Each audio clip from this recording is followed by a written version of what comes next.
तृतीय अध्याय। शुद्ध भक्तों के संग से कैसे दासी पुत्र आगे चलकर महर्षि नारद बना। पहला और 7वां स्कंद। श्रील नारद मुनि ने कहा, आइए प्रभु। श्रील नारद मुनि ने कहा, ब्रह्मा जी के पिछले दिन में मेरा जन्म एक साधारण सी दासी के घर हुआ था। मेरी माँ एक ब्राह्मण के गुरुकुल में रहा करती थी। एक समय वर्षा ऋतु के चातुर्मास के दौरान कुछ महान वैष्णव वहाँ आए और चूंकि मेरी माँ उनकी सेवा में नियुक्त थी, मुझे भी उन साधुओं की निजी सेवा करने का अवसर प्राप्त होने लगा। यद्यपि वे महान भक्ति वेदांती साधु समदृष्टि थे, उन्होंने मुझ पर विशेष अनुग्रह दिखाया। उस समय यद्यपि मैं छोटा बालक ही था, मैं आत्मसंयमित था, आवश्यकता से अधिक बातें नहीं करता था और अन्य बच्चों के समान खेल कूद तथा शरारत करने में मेरी कोई रुचि नहीं थी। एक दिन उनकी अनुमति लेकर मैंने उनके भोजन का उच्छिष्ट ग्रहण किया। इस कार्य से मेरे समस्त पाप नष्ट हो गए। उन महान साधुओं की सेवा से मेरे हृदय में भगवत भक्ति के प्रति आकर्षण जागृत होने लगा। उनके संग में मैं भगवान श्री कृष्ण की दिव्य मधुर लीलाओं को सुनने लगा। ध्यानपूर्वक नियमित श्रवण करने से इन विषयों के प्रति मेरी रुचि पग प्रति पग प्रगाढ़ होने लगी और जब इन विषयों के प्रति मेरी रुचि अत्यंत गहरी हो गई तो मैं निरंतर भगवान के विषय में सुनने के लिए आतुर रहने लगा। फलस्वरूप मेरे हृदय से रजोगुण और तमोगुण के प्रभाव नष्ट हो गए और मुझे अनुभव होने लगा कि अज्ञानता के कारण ही मैं अपने इस स्थूल और सूक्ष्म शरीर को आत्मा मान रहा था। मैं उन महान भक्तों का बहुत आदर करता था और अत्यंत शील व्यवहार करते हुए कठोरता से उनके निर्देशों का पालन करता था। वहाँ से प्रस्थान करते समय उन भक्ति वेदांतियों ने मुझे परम भगवान से संबंधित अत्यंत गोपनीय ज्ञान प्रदान किया। इस प्रकार मैंने उनसे प्रत्येक वस्तु को भगवान की सेवा में नियुक्त करने की कला सीखी, जिसका चरम लक्ष्य भगवान के परम धाम में उनका निजी सानिध्य प्राप्त करना है। क्योंकि क्या कई बार ऐसा नहीं होता कि जो वस्तु किसी रोग का कारण होती है, वही दूसरे तरीके से उपयोग में लाने से उनका निदान भी बन जाती है। भक्ति की पद्धति का पालन करने तथा भगवान श्री कृष्ण की कृपा से धीरे धीरे मुझे सबसे पहले भगवान के दिव्य ज्ञान की अनुभूति हुई और फिर योग सिद्धियों तथा अंततः उनकी अंतरंग प्रेममयी सेवा की प्राप्ति हुई। इसलिए व्यासदेव, हे श्री व्यासदेव, मेरा निवेदन है कि तुम भगवान की लीलाओं का विस्तार पूर्वक वर्णन करो, क्योंकि इससे आज का पतित मानव समाज भौतिक जगत के दुखों से मुक्त हो जाएगा। श्री व्यासदेव ने पूछा, हे गुरुदेव, उन महान साधुओं के चले जाने के बाद आपने क्या किया? उनके द्वारा दिव्य ज्ञान में दीक्षा प्राप्त करने के पश्चात आपने किस प्रकार अपना जीवन व्यतीत किया? किस प्रकार आपने अपना वो शरीर त्याग कर इस शरीर को प्राप्त किया? काल प्रत्येक वस्तु का संहार कर देता है, परंतु ये कैसे संभव हुआ कि आपको कभी तक ब्रह्मा जी के पिछले दिन में घटी घटनाओं का स्पष्ट स्मरण है? श्री नारद मुनि ने उत्तर दिया, उस समय मैं केवल 5 वर्ष का था और अपनी माँ की एकलौती संतान था। वो मुझसे अत्यंत प्रेम करती थी और हर संभव प्रकार से मेरी देखभाल करना चाहती थी, परंतु चूंकि वो स्वयं दूसरों पर आश्रित थी, वो मेरे लिए कुछ अधिक नहीं कर पाती थी। एक दिन संध्या समय गायों को दूध निकालने के लिए जाते समय उसे एक सांप ने डस लिया। तत्क्षण उसकी मृत्यु हो गई। मैंने इस घटना को भगवान की कृपा के रूप में देखा, क्योंकि मैं जानता था कि भगवान सदैव अपने भक्तों का परम हित चाहते हैं। यद्यपि उस समय मुझे अपने गांव से बाहर जाने का कोई अनुभव नहीं था, मैंने तुरंत अपना घर त्याग दिया और उत्तर दिशा की ओर निकल पड़ा। नाना शहरों, कस्बों, गांवों, खेत खलिहानों, वनों, पर्वतों तथा घाटियों से होता हुआ मैंने एक ऐसा घने जंगल में प्रवेश किया जो सर्पों, उल्लुओं तथा भेड़ियों से भरा था। क्योंकि मैं भूख, प्यास तथा मानसिक एवं शारीरिक थकावट से त्रस्त था, वहां पहुंचकर मैंने एक सरोवर से जल पिया और स्नान करके तरोताजा हो गया। तत्पश्चात मैं निकट ही खड़े एक विशाल वटवृक्ष की छाया में बैठ गया और जिस प्रकार मेरे गुरुओं ने मुझे सिखाया था, मैं अपने हृदय में स्थित परमात्मा पर ध्यान करने लगा। जैसे ही मैंने अपना मन भगवान के श्री चरणों पर केंद्रित किया, मेरे हृदय में दिव्य प्रेम उमड़ पड़ा।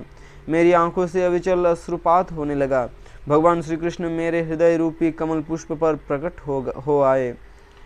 अपने प्रिय स्वामी को देखकर मैं आनंद में इतना भाव विभोर हो गया कि मेरे शरीर का अंग प्रत्यंग आध्यात्मिक शक्ति एवं भावनाओं से उत्प्रोत हो उठा। इतना ही नहीं, मैं उस आनंद में इस तरह तल्लीन हो गया कि मैं स्वयं को एवं भगवान दोनों को देखने की दृष्टि खो बैठा। भगवान का दर्शन व्यक्ति को इतनी गहरी संतुष्टि प्रदान करता है कि उसका वर्णन शब्दों की पहुंच से बाहर है। इसलिए दृष्टि से भगवान का दर्शन ओझल होने पर मेरा मन अत्यंत उद्विग्न हो उठा। मेरे मन को गहरा आघात पहुंचा। जिस वस्तु के लिए मैं इतने लंबे समय के लिए लालायित था वो मुझे मिली, परंतु अगले ही क्षण खो गई। मैं बेचैन होकर पुनः भगवान का दर्शन पाना चाहता था। मैंने फिर से ध्यान लगाया, परंतु उनकी झलक प्राप्त करने के भरसक प्रयास करने पर भी मैं असफल रहा। मैं अत्यंत दुखी होकर गहन निराशा के गर्त में डूब गया।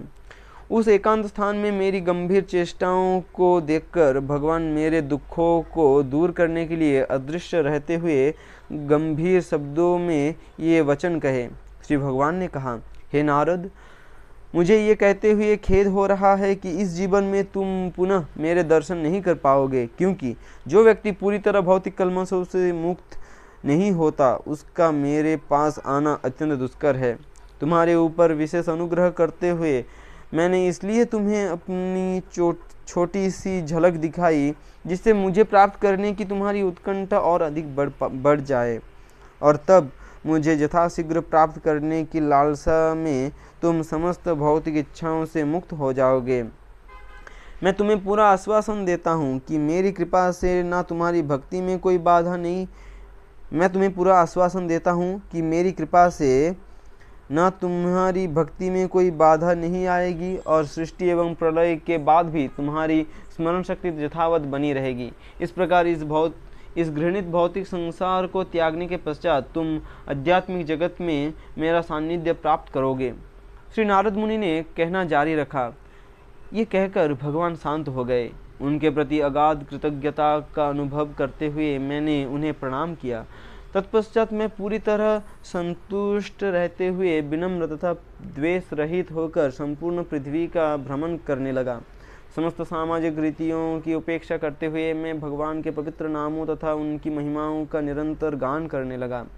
समय बीतता गया और कुछ समय पश्चात भगवान का स्मरण करते हुए मेरी भेंट मृत्यु से हुई। उस समय तक मैं समस्त भौतिक आसक्तियों से मुक्त हो चुका था। तत्क्षण मुझे एक ऐसा दिव्य देह प्राप्त हुआ जो भगवान के पार्षदों के लिए उपयुक्त होता था। पुराने शरीर की मृत्यु तथा नए शरीर की प्राप्ति एक साथ उसी प्रकार हुई जिस प्रकार आकाश में बिजली और गड़गड़ाहट एक साथ दोनों होती है।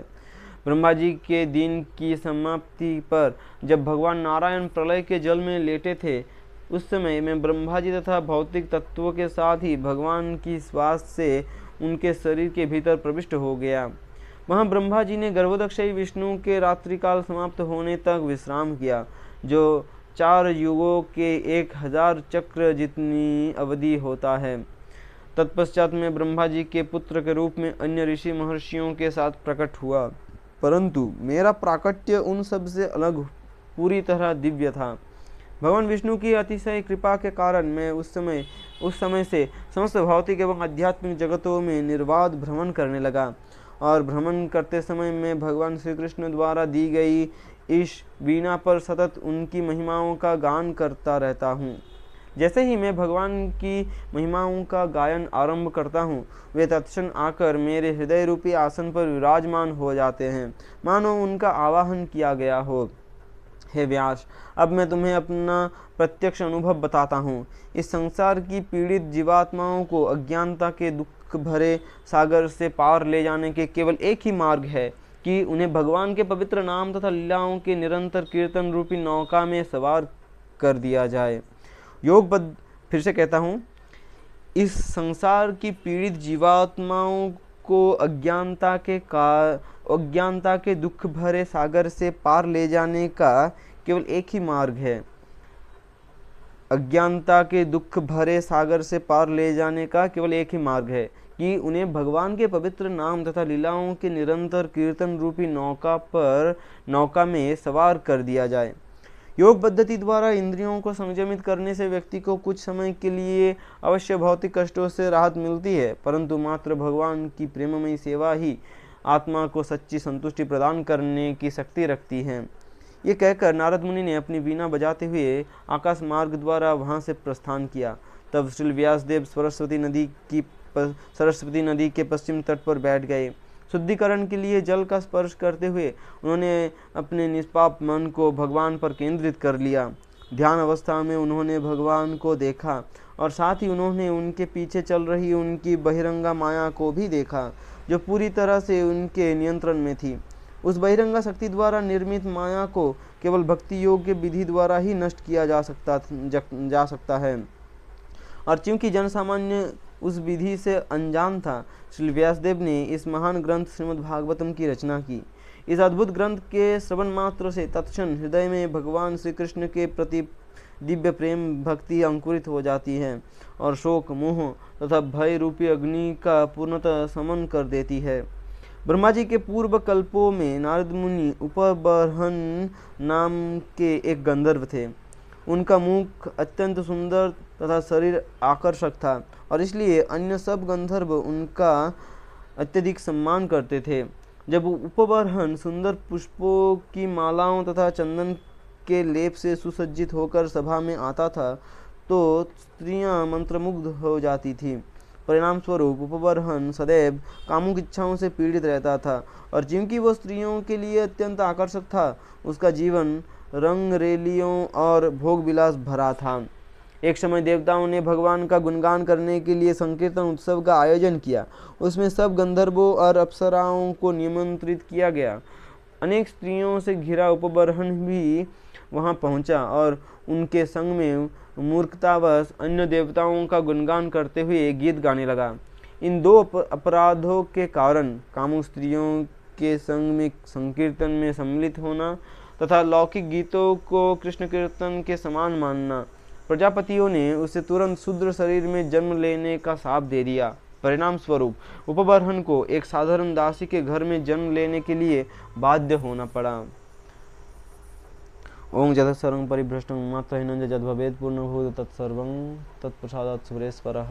जय ग्रंथराज श्रीमद् भागवतम की जय। श्रील प्रभुपाद की जय। गुरु परंपरा की जय। निताय गौर प्रेमानंदे। हरि हरि बोल।